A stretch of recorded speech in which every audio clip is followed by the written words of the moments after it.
Good morning, everyone. My name is Erin Guzman, obviously from the University of Belize debate team.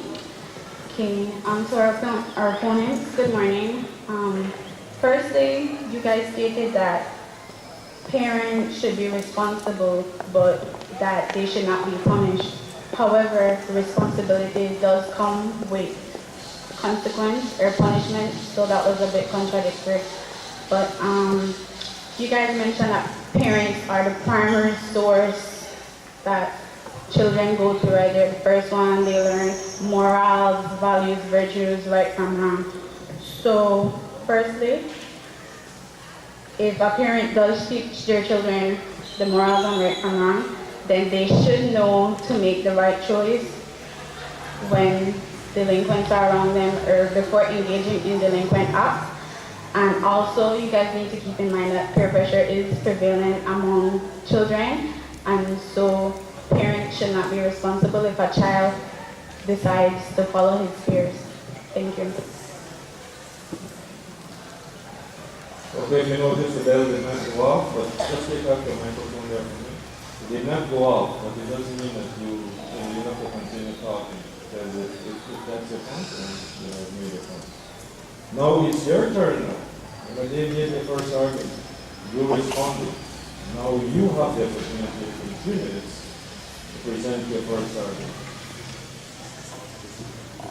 Will we have the same speaker?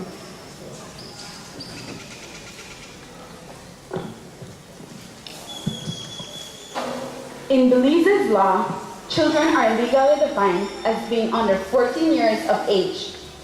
The research shows that from early as 7, children are committing serious crimes. Therefore, they must be held accountable for their actions. In a paper by UB student who did some primary research among gang leaders, it was found that gangs were using shooters between the ages of 11 and 14. Holding a parent criminally responsible for these young offenders will not serve to clean up our streets. The individual child has to be held accountable and prosecuted in order to get him or her off the street and into custodial care so that he or she is no longer a threat to society. Once in the criminal justice system, then rehabilitation can occur. Looking to information from our United States neighbors, we found a document from the U.S. Department of Justice which states the following. According to J. Robert Flores, Administrator in the U.S. Department of Justice, Office of Justice Programs, Juvenile Justice and Delinquency Prevention, in a bullet entitled Child Delinquency, Early Intervention and Prevention. Compared with juveniles who first became involved in delinquency in their teens, child delinquents, offenders younger than 13, face a much greater risk of becoming serious, violent, and chronic juvenile offenders. The number of child delinquents, juveniles between the ages of 7 and 12, handled in the nation's juvenile courts has increased over 33% over the last decade.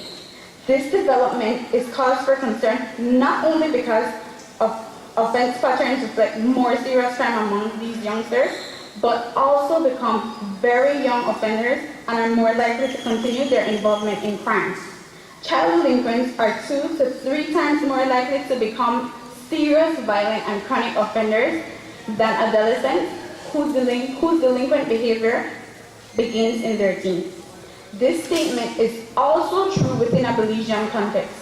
May we suggest the rise in these numbers is an indicator that young offenders in our society were not being held accountable for their delinquent behavior and their actions remain unchecked.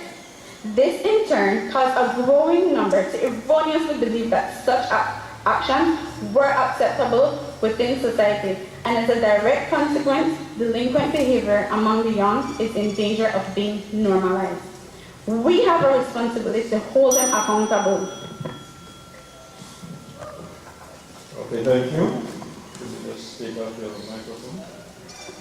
Now you have heard the first argument from the negative side.